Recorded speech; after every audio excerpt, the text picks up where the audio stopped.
नमस्कार, हार्दिक स्वागत और अभिनंदन है आपका मेरे चैनल शास्त्र मंथन में। श्रीमद् भगवद गीता जो ज्ञान का आगार ग्रंथ कहा गया है, गीता के 18 अध्यायों की अपनी अपनी विशिष्टता और महत्ता है। यदि यह छोटा सा वीडियो आपको अच्छा लगे तो कृपया लाइक और सब्सक्राइब जरूर करें और अंत तक जरूर देखें। तो आज हम जानेंगे गीता के तृतीय अध्याय यानी कर्म योग के बारे में।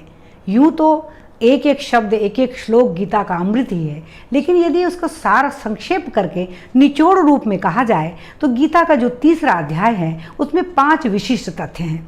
आइए आज जानते हैं कि वह 5 विशिष्ट तथ्य क्या है जो गीता के कर्मयोग को हमारे अंतर में, हमारे मन में जो है बिल्कुल बैठा देता है और हम उस कर्मयोग को और उसकी निष्ठा को अच्छी प्रकार समझ जाते हैं। तो गीता का जो तीसरा अध्याय है जो कर्मयोग कहा गया है उसमें है 43 श्लोक।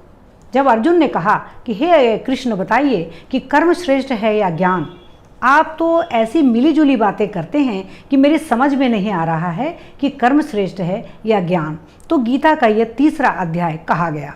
श्री कृष्ण ने केवल अर्जुन को ही नहीं संपूर्ण विश्व को ज्ञान दिया कि कर्म क्या है, ज्ञान क्या है, हमें क्या और कैसा व्यवहार करना चाहिए। तो सबसे पहली बात बताई कि साधन की जो परिपक्व अवस्था होती है उसे हम कहते हैं, उस पराकाष्ठा को निष्ठा।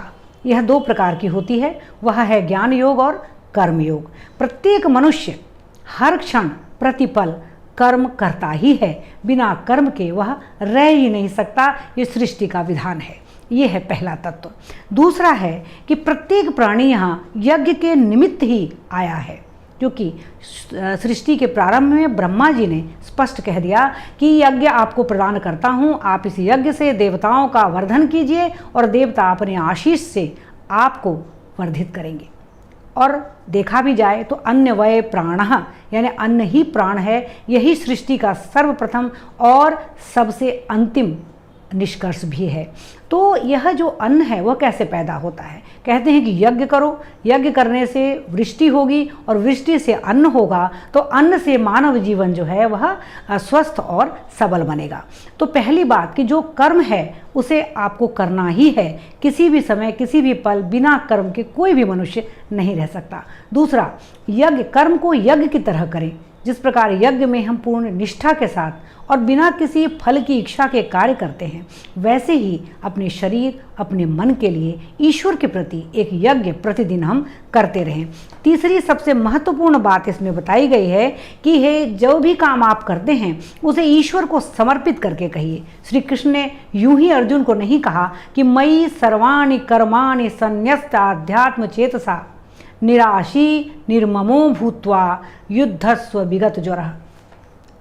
अर्थात हे अर्जुन, सब कुछ मुझ पर छोड़ करके तुम किसी भी प्रकार की शंका से रहित होकर इस जीवन में कर्म के रूप में जो युद्ध तुम्हें प्राप्त हुआ है उसे तुम अपने ग्रहण करो और लड़ो अपने कर्म को करते हुए। चौथी बात जो मेन है इस कर्मयोग की वह है स्वधर्मे निधनम श्रेयः परधर्मो भयावह। अर्थात जो ईश्वर प्रदत्त धर्म आपको प्राप्त हुआ है उस धर्म में मरना भी बेहतर है कि इससे अलग यदि हम किसी दूसरे धर्म का आश्रय लेते हैं, उससे अच्छा है कि अपने धर्म में अपनी धर्म की रक्षा के लिए हम अपना प्राण त्याग दें। और 5वीं बात कि जिस प्रकार धुएं से अग्नि, मैल से दर्पण और जेर से, जेर कहते हैं वो पानी की जो थैली होती है जिसमें शिशु ढका होता है, तो उस तरह से जेर से जिस प्रकार से वो शिशु ढका रहता है, गर्भ ढका रहता है, उसी प्रकार जो हमारा ज्ञान है जो ईश्वर ने सबको दिया है बराबर रूप में, वह ढका रहता है काम और क्रोध से। तो काम और क्रोध को यदि हम हटाएंगे अपने जीवन से तो उत्कृष्ट ज्ञान हम प्राप्त करेंगे। कैसे? कर्म से, निष्काम कर्म से। और साथ ही साथ जिस प्रकार मैल को साफ करने से दर्पण साफ हो जाता है, उसी प्रकार हमारे भीतर जो अज्ञान की अग्नि है, धूल है, वह काम और क्रोध को हटाने से साफ होती है और एक निश्चल ज्ञान हमें प्राप्त होता है। तो करना हमें क्या है, निचोड़ क्या है इसका, इस अध्याय का, वह जानते हैं। वह है कि ईश्वर को सब कुछ समझकर, आत्मा को सर्वश्रेष्ठ मानकर, बुद्धि द्वारा मन को वश में करके इंद्रियों पर यदि वश कर लिया जाए तो काम रूपी शत्रु स्वतः नष्ट हो जाता है। और कर्मयोग क्या है? तो वह है कि अपने धर्म में स्थित होकर अपने कर्म को, जो ईश्वर प्रदत्त समाज प्रदत्त आपका कर्म है, उसको अपने धर्म में स्थित रहकर निरंतर करते रहना है, इंद्रिय संयम के साथ, और आत्मा को सर्वश्रेष्ठ अवस्था में पहुंचाकर, यानी अपनी आत्मा को अनुभव करना है ईश्वरीय ज्ञान की सर्वश्रेष्ठ अवस्था में पहुंचाकर।